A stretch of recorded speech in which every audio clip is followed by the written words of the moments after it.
다 함께 자리에서 일어나셔서 사도행전 20장 22절에서 31절까지의 말씀을 저와 여러분이 한 절씩 교독합니다. 보라, 이제 나는 성령에 매여 예루살렘으로 가는데 거기서 무슨 일을 당할는지 알지 못하노라. 오직 성령이 각 성에서 내게 증언하여 결박과 환난이 나를 기다린다 하시나, 내가 달려갈 길과 주 예수께 받은 사명 곧 하나님의 은혜의 복음을 증언하는 일을 마치려 하면은 나의 생명조차 조금도 귀한 것으로 여기지 아니하노라. 보라, 내가 여러분 중에 왕래하며 하나님의 나라를 전파하였으나 이제는 여러분이 다 내 얼굴을 다시 보지 못할 줄 아노라. 그러므로 오늘 여러분에게 증언하거니와 모든 사람의 피에 대하여 내가 깨끗하니 이는 내가 꺼리지 않고 하나님의 뜻을 다 여러분에게 전하였습니다. 여러분은 자기를 위하여 또는 온 양떼를 위하여 삼가라. 성령이 그들 가운데 여러분을 감독자로 삼고 하나님이 자기 피로 사신 교회를 보살피게 하셨느니라. 내가 떠난 후에 사나운 이리가 여러분에게 들어와서 그 양떼를 아끼지 아니하며 또한 여러분 중에서도 제자들을 끌어 자기를 따르게 하려고 어그러진 말을 하는 사람들이 일어날 줄을 내가 아노라. 그러므로 여러분이 일깨어 내가 3년이나 밤낮 쉬지 않고 눈물로 각 사람을 훈계하던 것을 기억하라. 아멘. 하나님의 말씀입니다. 말씀을 주신 하나님께 감사드립니다. 오늘 우리가 함께 읽은 말씀 사도행전 20장 후반부의 말씀인데요. 주 예수께 받은 사명, 주 예수께 받은 사명이라고 하는 제목의 말씀입니다. 바울이 밀레도에서 에베소 장로들을 만나서 마지막 고별 연설, 고별 설교, 유언과도 같은 말인 것이지요. 그러한 내용이 오늘 본문에 있습니다. 본문의 앞에 지난주에 저희가 함께 생각한 말씀을 보면 드로아를 떠난 바울이 걸어서 혹은 배를 타고 여러 지역을 거쳐서 밀레도라고 하는 곳에 이르렀습니다. 3차 여행 중에 가장 오랜 기간 머물렀던 장소가 한 3년 정도 머물렀던 장소가 에베소이잖아요. 에베소가 멀지 않은 거리에 있었기 때문에 바울이 3차 선교 여행을 마무리하면서 생각해보면 에베소에 잠깐 들를 수도 있었는데, 그래서 에베소 성도들을 만날 수도 있었을 텐데 바울은 그렇게 하지 않았습니다. 사도행전 20장 6절을 보면 이러한 말씀이 있어요. 아시아에서 에베소를 포함한 그쪽 지역, 소아시아 지역이지요. 내가 지체하지 않고 배를 타고 될 수 있는 대로 예루살렘을 향하여 빨리 가려고 급하게 갔다. 왜냐하면 예루살렘에 가서 내가 오순절 명절을 지키고자 하기 때문이다 라고 하는 그런 이야기를 했습니다. 그래서 3차 여행을 마무리하면서 에베소에 가면 아무래도 에베소 교 교인들도 만나야 되고, 또 예전에 있었던 에베소에서 일어났던 그 폭동들이 있었잖아요. 그런 폭동이 또 일어날 수도 있기 때문에 오순절 안에 예루살렘에 이르기 위해서 이렇게 급하게 갔다라는 겁니다. 그래서 밀레도라고 하는 곳에서 에베소 교회 장로들을 오라고 부른 것입니다. 그래서 에베소 교회 장로들을 불러서 마지막 고별 설교를 하고 있는 것이지요. 오늘 우리가 읽은 바울의 고별 설교를 통해서 바울이 마지막으로 들려주는 이야기 가운데 에베소 교회 그리고 에베소 교회 장로들에 대한 바울의 바람이 무엇인지, 그 기대가 무엇인지 오늘 본문의 말씀을 통해서 함께 생각해 보고자 합니다. 사도행전 20장의 후반부의 말씀인데, 후반부의 말씀, 오늘 본문을 중심으로 해서 앞부분의 이야기 또 뒷부분의 이야기로 나누어 볼 수가 있습니다. 17절에 27절까지의 앞부분의 말씀은 에베소 교회 장로들에게 바울이 그동안 어떻게 사역을 했는지, 에베소에서 내가 3년 동안 있으면서 너희들에게 어떻게, 또 에베소 사람들에게 어떻게 복음을 전했는지 그것을 회상하면서 그 이야기를 들려주는 이야기가 첫 번째 부분입니다. 28절 이하의 두 번째 부분에서는 이어서 에베소 교회 장로들에게 몇 가지 당부의 이야기를 합니다. 권면의 이야기를 해요. 이렇게 앞부분과 뒷부분 둘로 나눌 수가 있습니다. 첫 번째 이야기를 먼저 생각을 해보고자 합니다. 에베소 교회 장로들이 밀레도에 도착을 하자 바울이 먼저 자신의 지난 사역들을 회상하면서 장로들에게 그 이야기를 들려줍니다. 18절 말씀을 보면 장로들에게 이렇게 이야기를 해요. 내가 항상 여러분 가운데서 어떻게 행하였는지 여러분도 잘 알고 있습니다. 여러분 잘 아시지요? 내가 지난 3년 동안 여러분들과 함께 있으면서 어떻게 복음을 전했고 어떻게 두란노 서원에서 말씀을 강론했는지, 내가 얼마나 힘들고 감옥에도 갇혔는지 여러분 다 알고 있지 않습니까? 3년 동안 지냈기 때문에 바울이 어떻게 살았는지 이미 너희가 다 알고 있다라고 이야기를 합니다. 이어지는 19절에 있는 말씀이에요.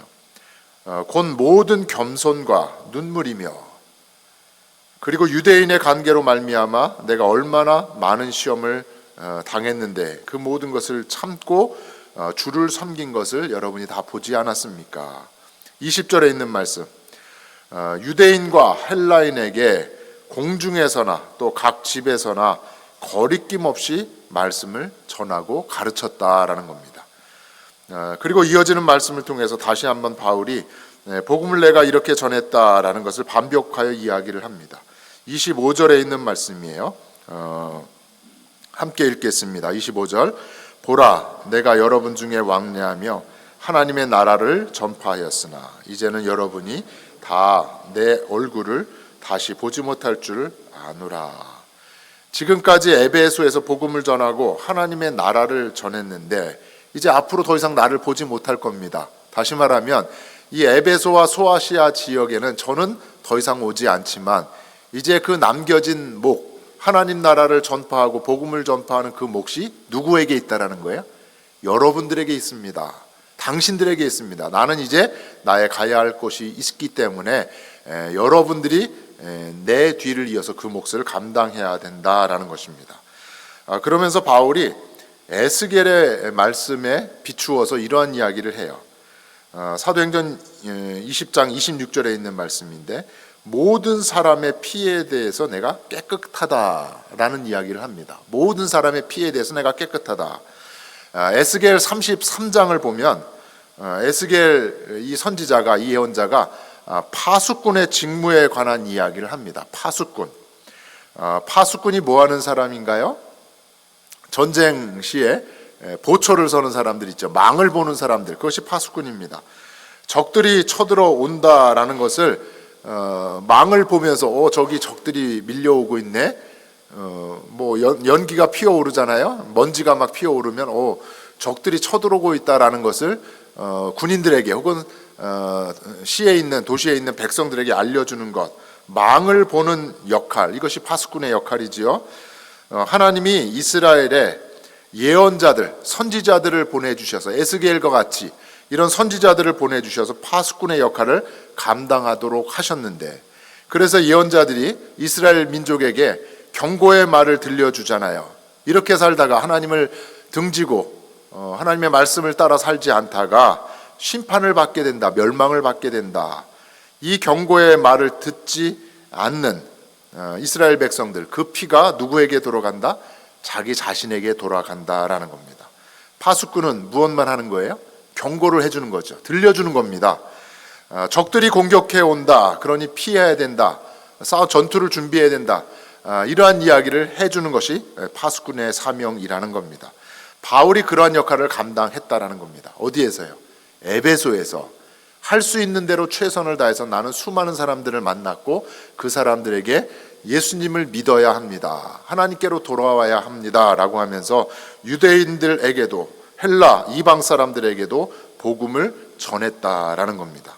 파수꾼의 사명을 최선을 다해서 다 감당했기 때문에 구원에 관한 책임은 바울에게 더 이상 있지 않다라는 겁니다. 나는 복음을 전했을 뿐 그 구원에 대한 모든 책임은 누구에게 있어요? 복음을 들은 너희들에게, 에베소에 있는 수많은 사람들에게, 당사자들에게 있다고 이야기를 하는 겁니다. 그래서 모든 사람의 피해에 대해서 나는 깨끗하다라고 이야기를 한 것이랍니다. 거리낌 없이 거리지 아니하고 말씀을 전했다라는 것, 주저함 없이 담대하게 하나님의 나라 복음을 전했다라는 것입니다. 에베소 교회 장로들에게 마지막 고별 설교를 통해서 가장 먼저 들려준 말씀, 자신의 사명이 무엇인지, 파수꾼의 사명을 이렇게 잘 감당했다. 그리고 어떻게 내가 그 복음을 전하는, 하나님 나라를 전하는 그 사명을 감당했는가를 장로들에게 들려준 것입니다. 그러면서 24절에 아주 유명한 말씀을 했지요. 사도행전 20장 24절입니다. 함께 읽겠습니다. 내가 달려갈 길과 주 예수께 받은 사명 곧 하나님의 은혜의 복음을 증언하는 일을 마치려 하면은 나의 생명조차도 조금 더 귀한 것으로 여기지 아니하니라. 담대하게 이야기를 합니다. 바울은 누구로부터 사명을 받았대요? 예수님으로부터 사명을 받았답니다. 그리고 바울이 받은 사명은 무엇이에요? 하나님의 은혜의 복음을 증언하는 것입니다. 그런데 그 사명, 예수께로부터 그 받은 사명이 나의 생명보다도 더 귀한 사명이라는 겁니다. 생명조차도, 목숨조차도 나는 아끼지 아니하였도다. 그리고 그 사명을 위해서 바울은 달려간다라고 하는 표현을 썼습니다. 사명자의 삶을 달리기에 비유한 것이죠. 바울의 서신을 보면 달리기에 관한 이야기가 많이 나와요. 그 중에 대표적인 것이 빌립보서 3장 14절에 있는 말씀이에요. 표대를 향하여서 부르심의 향을 위하여서 나는 달려가노라 라고 그렇게 이야기를 했습니다.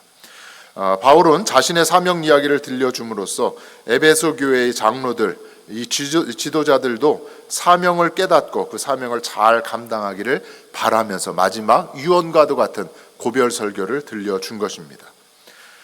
지난주에 새벽 기도 후에 제가 사무실에 앉아 있는데 정종래 장로님께서 노란색 큰 봉투를 저에게 가져오셨습니다.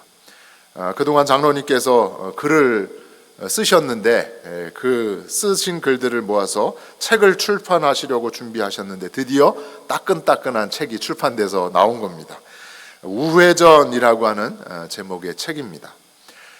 책을 여러분 나중에 이제 보시게 되겠지만 여러 가지 장로님이 성경을 말씀을 묵상한 내용도 있고 또 좋은 신앙 서적을 읽고 난 후에 깨달은 바를 나눈 이야기도 있습니다.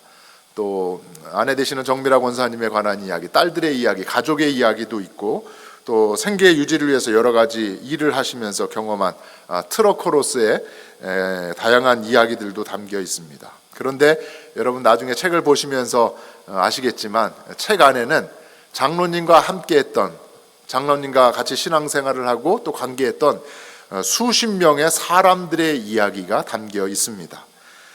믿음과 구원 그리고 그에 따른 삶에 관한 이야기들입니다. 장로님은 책에 소개된 그 사람들에게 충분히 시간이 없어요. 더 내가 말을 하고 싶고 더 이야기를 나누고 싶었는데 말로 전하지 못한 것을 이렇게 글을 써서 전하고자 하신 그 목적도 책을 쓰신 이유 중에 하나인 것입니다. 이 책 한번 읽어보세요 라는 말과 함께 책을 전해주는 것을 생각하니 우리 정종래 장로님의 마음이 설레이고 또 한편으로는 욕심이 난다라는 겁니다. 이 책 한번 읽어보세요. 이 책을 통해서 예수님을 만나면 좋겠습니다. 이 책을 통해서 구원받았으면 좋겠습니다. 이 마음 때문에 마음이 설렌다라는 겁니다. 그래서 하루라도 빨리 이 수십 명의 사람들에게 책을 빨리 전해주고 싶다. 장로님의 마음이 담겨있는 마지막 글입니다. 글로서, 책으로서 복음을 전하고 그리스도인의 삶이 어떠해야 하는지, 평생의 삶 씨름하며 나아가고 성숙의 자리로 나아가야 하는 그 씨름하는 삶이 어떠해야 하는지 도전하고 깨우치는 것, 책을 통해서 또 글을 통해서 복음을 전하는 것, 이것이 또 하나의 장로님에게 주신, 하나님께서 예수님을 통하여 주신 사명이라는 생각을 해보았습니다. 사랑하는 성도 여러분, 저와 여러분도 예수님으로부터 받은 사명이 무엇인지를 알아야 하는 것입니다.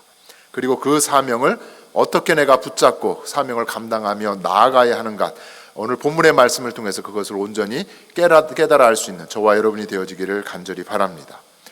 어제 클락스톤 난민 사역을 하시는 김로리 선교사님으로부터 메시지를 하나 받았습니다.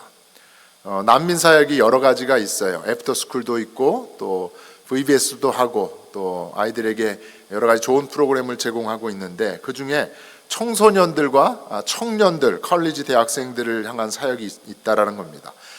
올해 초에 이 청소년들하고 청년들을 모아서 함께 2025년도에 목표를 정했다라는 겁니다. 그 목표가 무엇인가 하면 매일 올해에는 30분에서 1시간 정도 책을 읽자, 이런 목표를 정했다라는 겁니다. 왜냐하면 30여 개국의 난민, 그 나라에서 온 난민들은 30여 개국의 나라에서 살면서 어렵게 살면서 책을 접해보지를 못했다라는 거예요.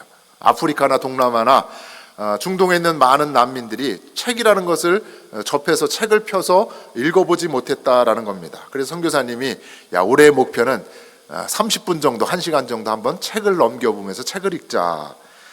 수십 명의 청소년들과 청년들이 있었겠죠. 이 목표를 정해놓고 실천한 사람이 몇 명이나 됐을까요? 선교사님의 카톡 메시지는 오직 한 명이라는 겁니다. 아프리카 수단에서 온 댕이라고 하는 청년 한 사람만 이 목표를 꾸준히 지난 9개월 동안 지키려고 애쓰고 있습니다. 그런데 이 댕이라고 하는 청년이 주로 읽은 책이 무엇일까요? 성경과 기독교 서적이라는 겁니다. 지금은 웨어하우스에서 하루하루 일을 하면서 지내고 있나 봐요. 고등학교를 졸업해서 웨어하우스에서 땀 흘려 일을 하고 있는데, 예전에 아프리카 수단에서는 책이라는 걸 보지 못했는데 미국에 와서, 그리고 2025년도에 우리 선교사님과 함께 책을 읽기로 목표를 정했더니 성경을 읽게 되고 기독교 서적을 읽게 되었다라는 겁니다. 그러면서 이 댕이라고 하는 친구에게 꿈이 생겼다라는 겁니다. 선교사님, 제가 대학에 가고 싶습니다. 일반 대학이 아니라 신학교에 가고 싶습니다. 이 이야기를 카톡에 메시지로 보내주셨습니다. 주 예수로부터 사명, 예수님으로부터 받은 그 사명, 그리고 사명을 위해서 본인이 어떻게 신학교에 진학을 해야 되는가, 어떻게 예수를 위해 살아가야 하는가라는 믿음의 고백이라는 겁니다. 클락스톤을 중심으로 주변에 디케이터나 스톤 마운틴이나 챔블리, 노크로스 지역까지 20여 개의 난민교회가 있어요. 난민교회가 있다는 얘기는 난민교회를 목회하는 목사님들이 있다는 거잖아요. 난민들 중에 사명을 받은 분들이 신학교에 가서 목사 안수를 받아서 그 교회를 섬기고 있는 겁니다. 어떤 교회는 300여 명이 되는 난민교회도 있어요. 열악한 환경이지만, 열악한 친교실이지만 300여 명이 모여서 미국으로 보내주신 하나님께 감사하면서 신앙생활을 중심으로 해서 잘 정착하려고 애쓰는 난민교회 목회자들이 있다라는 겁니다. 아프리카 수단에서 온 이 댕과 같은 청년들, 성령께서 역사하셔서 신학교에 진학을 하고 또 아프리카에서 온 난민들을 섬길 수 있는 목회자로 잘 세워지리라 기대하고 있습니다. 바라기는 저와 여러분도 바울과 같이 주 예수께 받은 사명에 붙들려서 하나님 나라를 온전히 살아가고, 그 사명에 붙들려서 하나님 나라의 복음을 온전히 전할 수 있는 우리 모두가 되어지기를 주의 이름으로 간절히 축원합니다. 이것이 첫 번째 사명에 관한 이야기를 한 바울의 고별 설교의 내용입니다. 이어지는 후반부의 말씀을 통해서 또 한 가지 생각해 볼 것이 있습니다. 장로들에게 바울 자신이 어떻게 사명을 감당했는지 들려준 다음에 바울은 복음을 증언하는 것 이외에 또 다른 사명을 이야기합니다. 에베소 교회 장로들에게 몇 가지를 권면하고 있는데 28절을 보면 자기를 위하여 또는 양떼를 위하여 삼가라 라고 이야기를 합니다. 삼가라, 주의하라는 거예요. 조심하라는 겁니다. 무엇을 위해서? 자기의 신앙을 지키기 위해서 삼가 조심하라라는 겁니다. 교회를 섬기는 지도자는 자기 자신을 잘 지켜야 한다라는 겁니다. 그 이유는 지도자들을 교회를 섬기도록, 교회를 보살피도록 감독자로 세우셨기 때문이라는 거예요. 본문에서 우리가 주목해 볼 것은 에베소 교회 장로들을 누가 세웠는가라는 겁니다. 오늘 본문의 말씀을 보면 성령께서 세우셨다라고 하는 말씀이 나와요. 생각해 보세요. 에베소 교회 장로들을 실질적으로 행정적으로 누가 세웠어요? 지난 3년 동안 두란노서원에서 말씀을 가르치면서 복음을 전하고 제자를 만든 다음에 말씀을 가르쳐 제자를 세운 일은 사도 바울이 했잖아요. 그런데 바울이 마지막 고별 선교를 하면서 내가 너희를 장로로 세웠다라는 이야기를 하지 않고 누가? 성령께서, 성령을 통하여 너희가 이렇게 교회를 보살피도록 감독자로, 장로로 세웠다, 성령께서 하신 일이다라고 이야기를 하고 있는 겁니다. 지난주에 말씀을 드렸지만 저희 교회도 이제 내년 2026년을 준비하면서 교회 일꾼들을 세워야 합니다. 지도자들을 세워야 하는 거죠. 임원들을 세워야 합니다. 교회 임원으로, 지도자로 세워지는 모든 과정은 성령께서 주관하시는 일인 줄로 믿습니다. 어떠한 사명이 주어지든 성령이 하시는 일로 생각하고 위원장을 좀 맡아주세요, 또 셀 리더로 섬겨주세요, 하나님께서 하시는 일인 줄 믿고 순종하면서 주신 사명 잘 감당할 수 있기를 간절히 바랍니다. 디모데 전서 4장을 보면 바울이 영적인 아들 디모데에게 이런 권면을 해요. 디모데전서 4장 12절과 13절에 오직 말과 행실과 사랑과 믿음과 정절에 있어서 믿는 자에게 무엇이 되어야 한다? 본이 되어야 한다. 그래서 내가 이를 때까지 읽는 것과 성경을 읽는 것과 성경을 권하는 것과 가르치는 것에 전념하라. 본이 되는 삶을 살라고 하는 것입니다. 그리고 이어지는 16절에 있는 말씀이에요. 함께 읽겠습니다. 내가 내 자신과 가르침을 살펴 이 일을 계속하라. 이것을 행함으로 내 자신과 내게 듣는 자를 구원하리라. 교회 리더로서 자기 자신을 주의하고 조심하여서 잘 지켜야만 양떼를 잘 보살피고 지킬 수 있다라는 겁니다. 자신의 구원을 위해서뿐만 아니라 다른 사람의 구원을 까지도 내가 전하는 그 말씀을 통해서, 내가 가르치는 성경을 통해서, 그리고 내가 살아가는 그 모습을 통해서 너를 바라보고 있는 많은 사람들, 다른 사람의 구원까지도 내가 책임성 있게 감당해야 한다라는 겁니다. 이것이 자신을 지켜야 하는 첫 번째 이유인 것입니다. 이어지는 말씀을 보면 자기 자신을 지켜야 하는 두 번째 이유가 또 나와요. 29절과 30절에 있는 말씀인데요. 내가 떠난 후에 이제 에베소를 떠나게 된다라는 겁니다. 아시아를 떠나게 되는데 에베소 교회에 사나운 이리가 들어오게 될 거라는 겁니다. 누가 들어와요? 사나운 이리. 그래서 여러분에게 그 이리가 들어와서 양떼를 아끼지도 아니하며 또한 여러분 중에서도 제자들을 이끌어 자기를 따르게 하려고 어그러진 말을 하는 사람들이 일어날 줄을 내가 안다. 난 그것을 예상하고 있다라는 겁니다. 바울이 에베소를 떠난 후에 에베소 교회에 위험이 닥칠 것이다. 외적인 위협이 있고 내적인 위협이 있다라는 겁니다. 외적인 위협은 뭐예요? 앞서 말씀드린 대로 외부에서 사나운 이리, 우는 사자가 삼킬 자를 찾듯이 그렇게 온다라는 겁니다. 이단이죠. 거짓 선지자들입니다. 교회를 어지럽힌다라는 것입니다. 바울이 개척하여 세운 교회마다, 특별히 고린도 전후서를 보면 이단들이 와서 얼마나 바울을 공격하고 교인들을 유혹했는지 알 수 있습니다. 거짓 선지자들과 이단들이 침입하여서 교회를 혼란에 빠뜨리고 분열시키는 말씀들이 바울의 서신들에 많이 나옵니다. 오늘날에도 수많은 이단들이 교회에 침입하는 것을 볼 수 있지요. 미국에서는 LA에, 캘리포니아에 그렇게 이단들이 많았는데 몇 년 전에 캘리포니아 LA에 있는 이단들이 다 어디로 왔대요? 지진이 일어난다라는 그 공포 때문에 다 애틀란타로 몰려왔다라는 겁니다. 그래서 여기에 뭐 큰 믿음 교회도 있고 구원파도 있고 신천지도 그렇게 교회마다 돌아다니면서 교회를 들어가요. 그 소문들을 저희 목회자들은 다 듣잖아요. 야, 이번에 어느 교회 갔대. 지난번에 어느 교회 문제를 일으키더니 지금은 또 어느 교회를 타겟으로 해서 신천들이 들어갔다라는 겁니다. 1, 2년 만에 일을 이렇게 한 게 아니죠. 신천지들의 전략은 추수꾼 전도예요. 이미 열매 맺은 교회에 들어가서 열심히 섬기는 척하면서 셀 리더도 되고 소그룹 리더도 되고 나중에는 위원장, 교회 임원까지 돼요. 때가 되면 그때 교회에 분란을 일으키는 겁니다. 그래서 교회를 쪼개져서 추수를 하는 거예요. 이것이 신천지의 추수꾼 전도 방법입니다. 1, 2년이 아니에요. 길게 보는 거예요. 5년이고 6년이고 7년이고 8년 동안 교회 안에 깊숙이 침입을 한다라는 것입니다. 오늘 본문에서 외부에서 그런 위협되는 이단들이 들어와서 교회를 흔든다라는 것입니다. 그런데 본문에서 바울이 한 가지를 더 이야기를 하고 있어요. 30절을 보면 여러분 중에서도라고 하는 말이 있어요. 여러분 중에서도. 다시 말하면 내부의 위협이 있다라는 겁니다. 우리들 가운데에서도, 교회의 리더들 중에서도 이단에 빠져서 교회를 어지럽히고 교회를 분열시키는 경우가 있다라는 겁니다. 디모데 후서 1장 15절을 보면 이러한 말씀이 있어요. 아시아에 있는 모든 사람이, 아시아 하면 에베소잖아요. 아시아에 있는 모든 사람이 나를 버린 일을 내가 알지 않느냐. 그 중에는 부겔로와 호모게네라고 하는 리더도 있었다.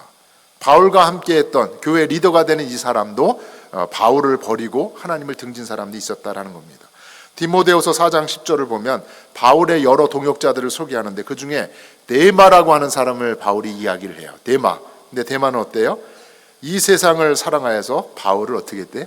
버리고 갔다라는 겁니다. 세상을 사랑함으로 뭐 이단에 빠졌는지 세상에 빠졌는지 모르겠지만 이러한 사람들이 있다라는 겁니다. 열심히 신앙생활을 하던 사람들이 한순간에 이단에 빠지는 경우가 있습니다. 심지어는 건강하게 목회를 잘하는 것 같은데 그 교회 담임 목사님이 자꾸 이상한 세미나에 자주 가요. 이상한 집회에 자주 가요. 서울에서도 그런 경우가 많고 미국에서도 그런 경우가 많이 있습니다. 뉴욕에서도 한 큰 교회 담임 목사님이 이단에 빠져서 교회가 큰 어려움을 겪은 이야기도 언론에 있습니다. 교회의 담임 목사가 이단에 빠져서 교회가 한순간에 무너지는 경우도 있다라는 겁니다. 바울은 자신이 이 에베소를 떠난 후에, 아시아를 떠난 후에 에베소 교회가 외적으로 내적으로 겪게 될 거짓 선지자들과 이단들의 위험을 이렇게 경고하고 있는 겁니다. 그래서 바울은 에베소 교회 장로들을 향하여서 깨어 있으라라고 그렇게 권면을 하고 있는 겁니다. 31절에 있는 말씀이에요. 일깨어 내가 3년이나 밤낮 쉬지 않고 눈물로 각 사람을 훈계하던 것을 너는 기억해야 한다. 깨어 있어야 자기 자신을 지킬 수 있고 깨어 있어야 양떼를, 교회를 지킬 수 있다라는 겁니다. 그래서 저희가 지난 시간에 사도행전 20장의 앞부분의 이야기를 나눌 때 유두고에 관한 이야기를 나눴습니다. 유두고 청년이 어떻게 했어요? 3층 창에 걸터 앉아 졸다가 떨어져 죽은 이야기. 무슨 이야기일까요? 졸아서는 안 된다라는 겁니다. 깨어 있어야만 자기 자신을 지킬 수 있다. 깨어 있어야만 교회를 지킬 수 있다라는 바울의 권면인 것입니다. 바울이 마지막으로 에베소 교회 장로들을 향해서 어떻게 깨어있는 삶을 살 수 있는가를 알려줍니다. 그것이 오늘 본문에 이어지는 32절의 말씀이에요. 우리 함께 읽겠습니다. 32절. 지금 내가 여러분을 주와 및 그 은혜의 말씀에 부탁하노니 그 말씀이 여러분을 능히 든든히 세우사 거룩하게 하심을 입은 모든 자 가운데 기업이 있게 하시리라. 더 이상 바울이 함께하지 못하는 상황에서 에베소 교회 성도들에게 당부를 합니다. 예수님이 여러분과 함께할 겁니다. 그 예수님을 붙들고 사셔야 됩니다. 주의 말씀을 붙들고 살아가야 합니다. 말씀 위에 견고히 서 있어야 합니다. 그러면 교회가 든든히 서가게 될 것입니다. 엊그제 홍기문 권사님, 홍혜경 권사님하고 통화를 했어요. 권사님 지금 노스캐롤라이나 캐리로 지금 올라가고 계시지요. 자동차 안에서 이제 두 분 권사님과 함께 셋이서 이야기를 나누고 마지막에 제가 기도를 해드렸습니다. 2주 정도 노스캐롤라이나 캐리에 또 다녀오시겠다고 엊그제 출발을 하셨습니다. 7시간 거리, 권사님 운전하시는데 힘들지 않으세요? 라고 제가 질문을 드렸더니 홍기문 권사님이 이런 말씀을 하셨습니다. 예전에 제가 오래전이죠, 오하이오의 클리블랜드에 살고 있었는데 클리블랜드에 살고 있는 많은 사람들이 6시간, 7시간 정도 거리가 되는 그 주변에 큰 도시가 이제 한인 커뮤니티가 있는 데가 시카고잖아요. 6, 7시간 되는 그 거리를 많은 사람들이 오고 갔습니다. 그런데 저는 사실 엄두를 내지 못했습니다. 야, 그 먼 거리를 다녀온다고 엄두를 못 냈다라고 합니다. 운전해서 그 먼 거리를 간다라는 걸 생각을 못 하셨다라는 거예요. 그런데 지금은 7시간 거리에 노스캐롤라이나 캐리를 가는 것 그렇게 어렵지 않네요. 깜짝 제가 놀라서 아니 그러세요? 그랬더니 그 이유가 뭔가요, 권사님? 라고 했더니 옆에 홍혜경 권사님이 말동무가 되어주고, 조수석에 탄 홍혜경 권사님이 좀 지루하다 싶으면 갑자기 찬송을 틀어준다는 거예요. 찬송을 부르고 하고, 또 찬송을 다 부르고 난 다음에는 목사님의 설교를 들을 수 있도록 설교를 또 틀어준다는 겁니다. 제 옆에 설교도 틀어주고 찬송도 들려주고 또 말동무가 되어주는 홍 권사가 있지 않습니까? 제 옆에 기쁨조가 있기 때문입니다. 라는 거예요. 그래서 7시간 거리지만 부담 없이 제가 노스캐롤라이나 캐리를 향해서 달려갈 길을 힘있게 제가 달려가고 있습니다. 오늘 아침에 한국에 있는 가족들과 영상 통화를 했어요. 이제 여러분 아시다시피 한국에는 지금 추석 명절이라서 가족들이 한 자리에 모였습니다. 저희 형의 조카들과 이제 한 가족의 어머니와 함께 또 누나와 함께 가족 예배를 드리려고 마침 제가 그 예배 시작 전에 영상으로 전화를 하니까 야 네가 기도해야지 하면서 저보고 기도를 하라고 해서 제가 교회 오기 전에 가족 예배를 위한 기도를 함께 드렸습니다. 사랑하는 가족들이 있어서 자기 자신을 잘 지킬 수가 있는 것이지요. 그리고 예수님께 받은 사명도 잘 감당하게 되는 줄로 믿습니다. 오늘 사도 바울이 에베소 장로들에게 마지막 떠나는 순간에 예수님이 여러분과 함께 하실 겁니다. 그리고 그 말씀을 붙들 때 그 말씀이 교회를 든든히 세워줄 것입니다.